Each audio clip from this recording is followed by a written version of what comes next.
And I can tell you with no uncertainty that miracle cures are no laughing matter. I bid you good day, sir. Oh, Mr. Marston, good to see you. How have you been keeping? I'm well, Mr. Mr. West Dickens. Nigel West Dickens of East Cheap, London, New Waverly, New York, and Armadillo, New Austin. At your service. At my service. At everyone's service. At the service of science, of knowledge, of life. How are your wounds? Much, much better. But then they would be. Would be... I know a cure for all ailments, Mr. Marston. Ah, I'm sure you do. And I'm sure for just $2 an ounce, I could live forever. Oh, but for you, sir, I do a bulk discount rate of $1.95 an ounce, as long as you buy 100 ounces or more. That's a lot of immortality. Give it up, old man. That's Mr. West Dickens to you, boy. Give it up, old man. Listen, Marston, I'm broke, but this stuff is good. It works. I need a healthy young man like you. Come along, let's ride over to my newest customer at Ridgewood, and I'll explain while we go. Okay. All right, John, let us make haste for Ridgewood Farm.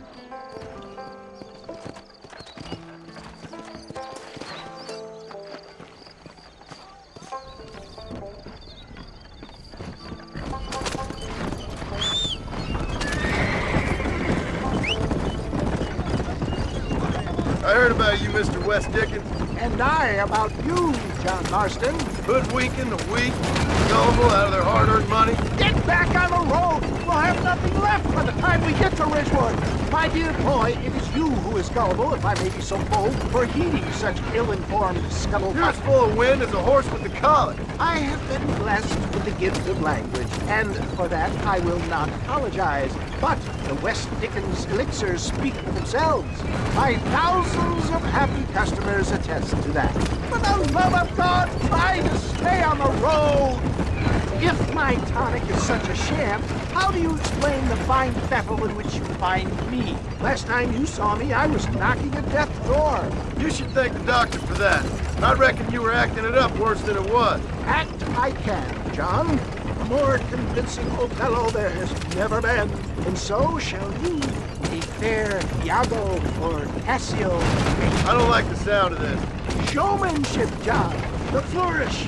The bow. We are operating in a competitive marketplace. Our product must stand out. And how does this involve me? We're going to use your God-given talents to our advantage. I'm really starting to regret I'll drop this. you off at the outskirts of Ridgewood. That way, it won't look like we came together. Once I'm set up, saunter nonchalantly into the crowd that is sure to be forming. Eventually, I will call you up to try my tonic. After extolling the virtues, I will have you perform a few feats of wonder to amaze and impress the paying public. Such as? Oh, nothing out of the ordinary for a man in your line of work, I assure you. Best you alight here, dear boy, so no one sees us arriving together. See you shortly, and remember, showmanship.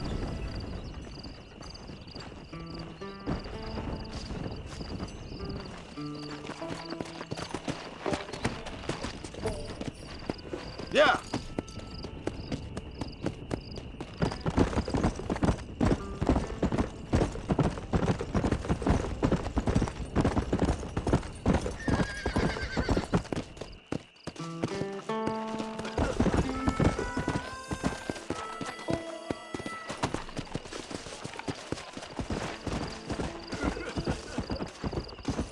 Are you sure?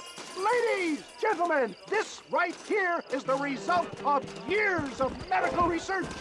Friends, hard-working souls of Cholla Springs, gather round, gather round. Do you suffer from rheumatism lumbago, acute chronic sciatic, neurologic, or inflammatory pain? Well, I represent the only company that makes the genuine article that cures headaches, neuralgia, earache, toothaches, backache, swelling, sprains, sore chests, swelling of the throats, contracted cords and muscles, anxieties and ravaged nerves, stiff joints, wrenches, dislocations, cuts and bruises, and it adds vitality and vigor to the healthy man. But can you prove it, old man? Oh, I'm sure there's some customer here who could prove the qualities of it by taking a drink right now. You, sir, come up here. Step right up. That's the spirit. Ladies and gentlemen, pay close attention. This poor, wretched volunteer, entirely unknown to me, will demonstrate the effects of Dr. West Dickens' own patent tonic. Be you a cowpoke or athlete, this miraculous elixir developed with the wisdom of the East keeps the muscles supple and relaxes the cords. It loosens the joints and gives a feeling of youth and vigor to the whole system. Not possible, I hear you say. Well, doubt no longer. Faith can move mountains, but I ask not for faith. I am a man of science, and today science will be vindicated. Your eyesight is greatly improved. Is that not so, friend? If you say so. That's right, it is. You heard him. What a good sport you are, sir. Now, gaze over yonder at that porch. If you squint, you may just be able to make out the skull that's hanging there. Go ahead, friend. Shoot that skull and demonstrate the miraculous eyesight you now possess.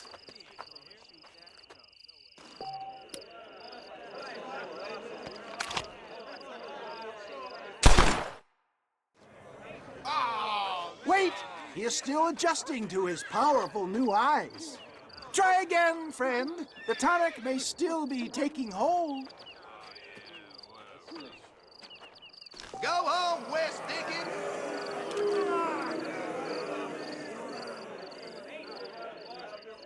Remarkable! The eyesight of an eagle, granted by imbibing Dr. West Dickens' own patent tonic. Anybody can make that shot. This man is a fraud. If your eye's so damn sharp, why don't you try shooting my hat out of the air? My friends, our test case has been challenged to shoot a gentleman's hat out of the sky above our heads. You can fool these people, but you ain't fooling me. Right. Let's just see how sharp you is with a moving target. Right, friend. Here comes the throw.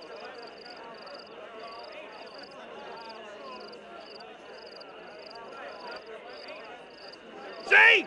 That tonic is a... Have you ever seen such an eye? Behold the power of the elixir, plucked out of the sky. Hey! Hey! What? You think you can put a hole in a man's hat and just walk away, do you? Hey, it don't work like that around here, mister. Come on! Are you a man or not? A challenge of battle has been offered to our volunteer. Let the battle commence! You messed with the wrong fella! Just the strength tonic has afforded him.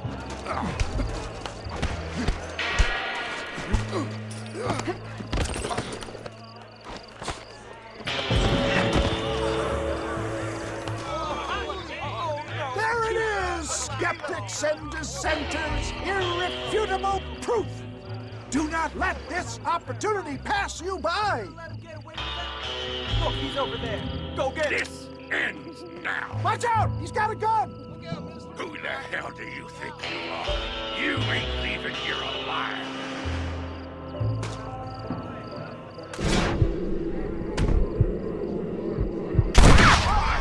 Marvelous shot, dear boy. The kind of deadly accuracy that can only be afforded by the West Dickens elixir. Come, I have plenty for all.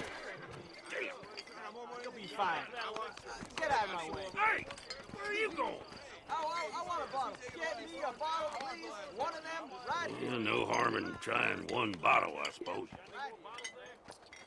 Well, I think that went kind of well, don't you? I'm just glad that my normal job involves either chasing after cattle or murderers. Not the likes of you, mister. Don't be like that. Now, if you'll excuse me, I'd like to say my goodbyes, head on back to the real world. Wait, sir. I've been thinking about your predicament, and I think I may have an idea. I've been thinking I could be your cunning Odysseus. Beware of the Greeks bearing gifts, sir. Williamson had better beware. We will make them into Trojans. I don't rightly get you. I want you to go and see my old friend Seth. He can come across as a little curious, but I'm sure you two will get on. He's most often found at Coots Chapel. He's very devout. Why see him? Because between him and me, we can get those gates to open for you, and you can walk right in, just like in Homer's great Trojan yarn!